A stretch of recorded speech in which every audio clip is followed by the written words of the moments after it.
ना कुछ तकलीफें लग रही है तो एक पीपल का पत्ता ले लो, उसके ऊपर एक कपूर का टुकड़ा ले लो, सारे घर में घुमाकर उसको दरवाजे के बीच मध्य में जलाकर रख दीजिए, थोड़ी सी देर जला दीजिए। 20 से 25 मिनट के अंदर स्वयं गुरु बाबा कहते हैं, राम सुनो, यदि कोई आरती में पूजन में घर में एक कपूर का टुकड़ा आरती के बाद में जब समर्पित करेगा तो उसको अश्वमेध यज्ञ का पुण्य प्राप्त हो जाएगा। अश्वमेध यज्ञ के पुण्य को पाने के लिए कपूर का टुकड़ा आज भी आरती में जलाया जाएगा, आज भी एक कपूर का टुकड़ा सुख का। इसीलिए हमारे यहाँ शास्त्र कहता है महाराज, जब आपको घर में अगर ऐसा लगने लगे कि 15 दिन से बहुत बेचैनी है, बहुत दुख तकलीफ लग रही है, कोई ना कोई बीमार पड़ रहा है, कुछ ना कुछ तकलीफें लग रही है, तो एक पीपल का पत्ता ले लो, उसके ऊपर एक कपूर का टुकड़ा ले लो, सारे घर में घुमाकर उसको दरवाजे के बीच मध्य में जलाकर रख दीजिए, थोड़ी सी देर जला दीजिए। 20 से 25 मिनट के अंदर मकान में एनर्जी वापस आ जाएगी, उस भवन में एनर्जी वापस प्राप्त हो जाएगी। अमावस्या के दिन आपको लगता है कि हमारे पूर्वजों का उद्धार नहीं हुआ, हमारे पूर्वजों का कल्याण नहीं हुआ, कहीं अधोगति में कोई चला गया है, उसका बस एक बार, रोज नहीं जरूरत है, प्रतिदिन जरूरत ही नहीं,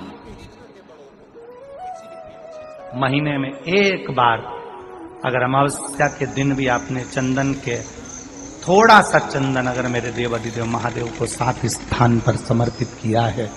अशोक यहाँ पर वर्णन कर रही है, मैना धन्य और कला की कथा कह रही है। तीनों ने सनकादि ऋषियों से मांगा। चंदन भगवान को अति प्रिय होता है और चंदन ही एक ऐसा होता है जो पितरों को भी प्रिय होता है, जिसका स्पर्श मात्र लगने से पूर्वजों का कल्याण हो जाता है।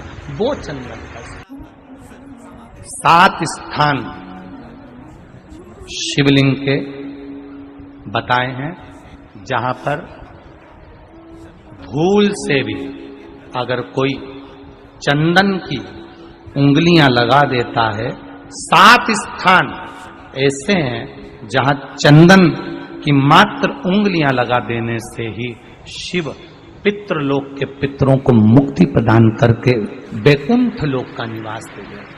7 स्थान,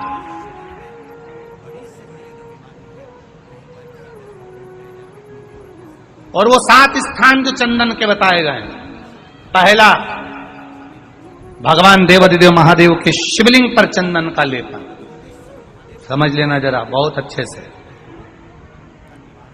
आपको लगता है स्वप्न में कोई मुर्दे दिख रहे हैं, या कोई जल रहा है, या कोई मर रहा है, या कोई चला गया है, ऐसा भय लगता है।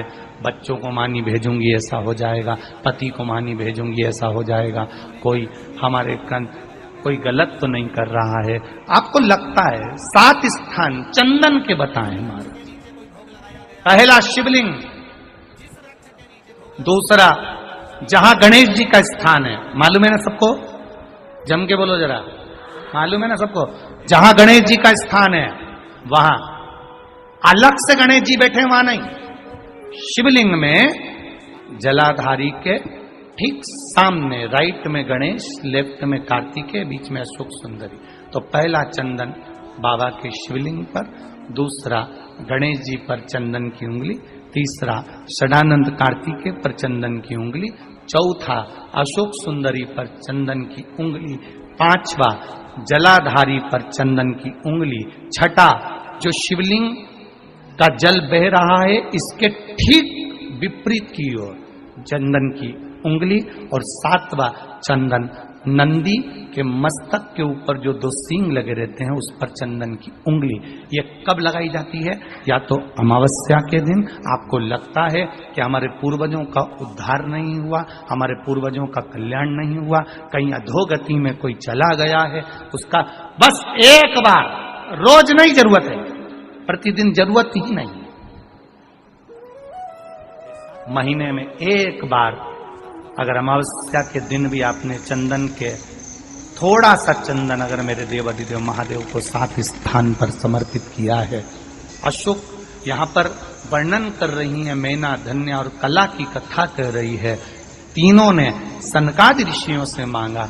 चंदन भगवान को अति प्रिय होता है और चंदन ही एक ऐसा होता है जो पितरों को भी प्रिय होता है, जिसका स्पर्श मात्र लगने से पूर्वजों का कल्याण हो जाता है, वो चंदन का। आपके घर में पितृदोष है, आपको ऐसा महसूस होता है,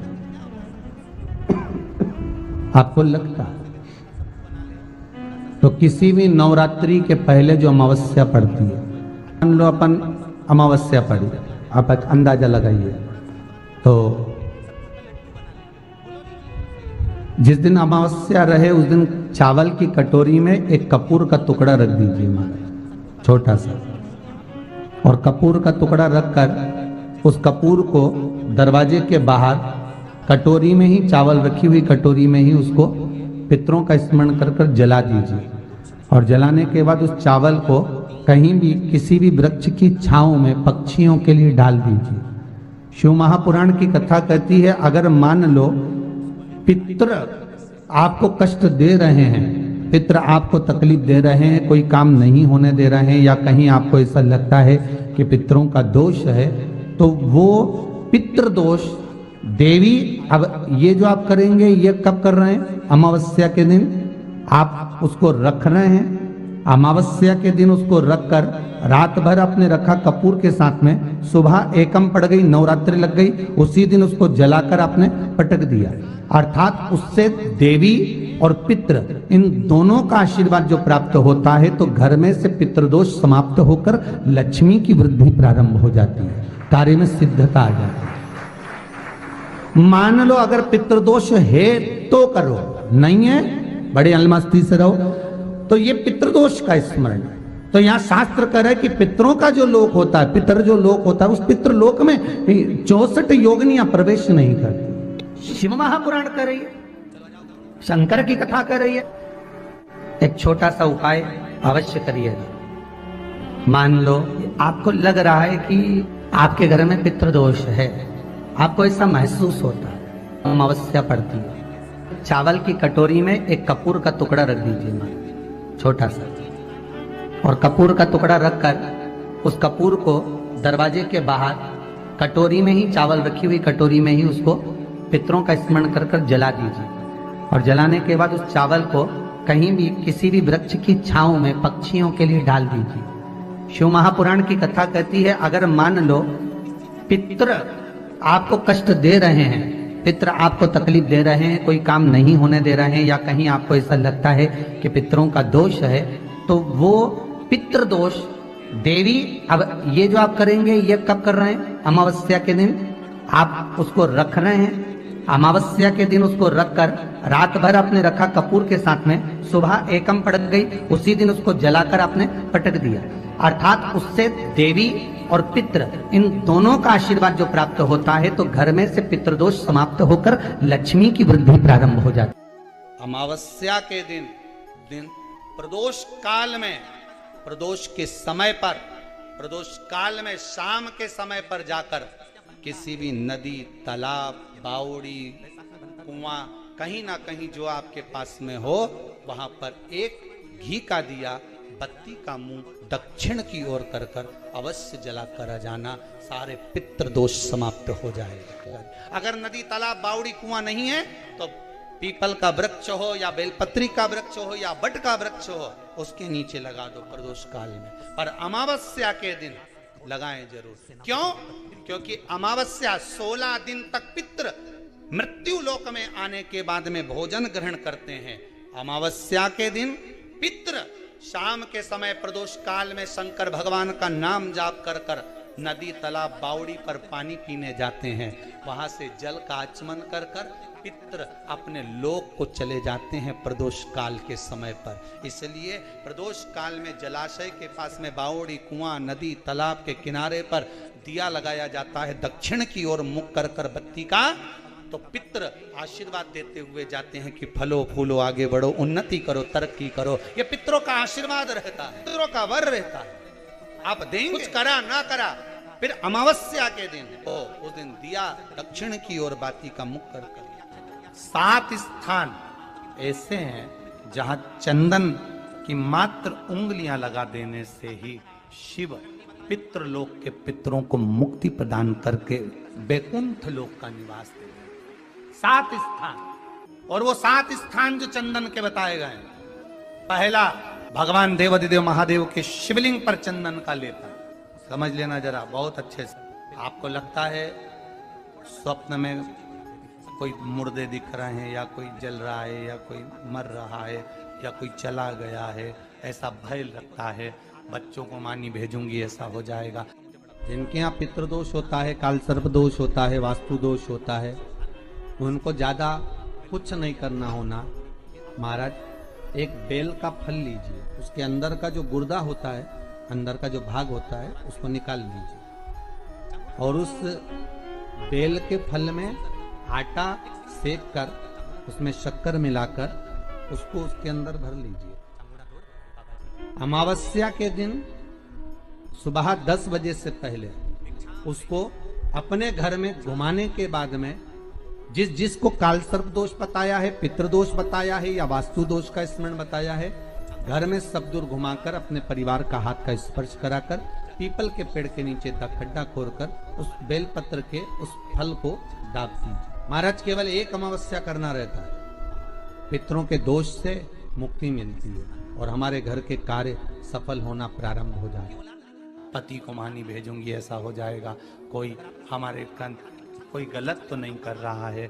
आपको लगता है 7 स्थान चंदन के बताएं, बाबा के शिवलिंग पर, दूसरा गणेश जी पर चंदन की उंगली, तीसरा षडानंद कार्तिकेय पर चंदन की उंगली, चौथा अशोक सुंदरी पर चंदन की उंगली, 5वां जलाधारी पर चंदन की उंगली, छठा जो शिवलिंग का जल बह रहा है इसके ठीक विपरीत की ओर चंदन की उंगली, और 7वां चंदन नंदी के मस्तक के ऊपर जो 2 सींग लगे रहते हैं उस पर चंदन की उंगली। ये कब लगाई जाती है? या तो अमावस्या के दिन। आपको लगता है कि हमारे पूर्वजों का उद्धार नहीं हुआ, हमारे पूर्वजों का कल्याण नहीं हुआ, कहीं अधोगति में कोई चला गया है, उसका बस एक बार, रोज नहीं जरूरत है, 4 दिन दुकान अच्छी चले, बाकी के समय बैठना पड़े, समझ लेना पितृदोष। घर में बच्चे चिड़चिड़े हो जाए, गलत संगति में डूब जाए, समझ लो चिड़चिड़ हो रहे हैं, पितृदोष। घर के बच्चे माता पिता का आदर न करें, सम्मान न करें, तेज आवाज में बात करें, समझ लो पितृदोष। पितृदोष मालूम पड़े। और इतने से भी अगर आप नहीं समझ सकते, परिवार का कोई एक व्यक्ति जब जब भोजन करने बैठे तब तक उसकी थाली में बाल आए, भले वो होटल में खाए तो भी बाल आ जाए, वो कहीं खाना खा रहा है तो बाल आ जाए। 8-15 दिन में, 4 दिन में, 3 दिन में, 2 दिन में, 6 दिन में आपकी थाली के भोजन में अगर बाल निकल रहा है, केश निकल रहा है, समझ लेना कि पितृ आपसे कुछ मांग रहे हैं, पितृ आपसे कुछ चाहते हैं। महाराज, एक बेल का फल लीजिए। क्या लेना है? बेल का फल, बेलपत्री का जो फल होता है उसको ले लो, उसके अंदर का जो गुर्दा होता है, अंदर का जो भाग होता है, उसको निकाल लीजिए, और उस बेल के फल में आटा सेक कर उसमें शक्कर मिलाकर उसको के अंदर भर लीजिए।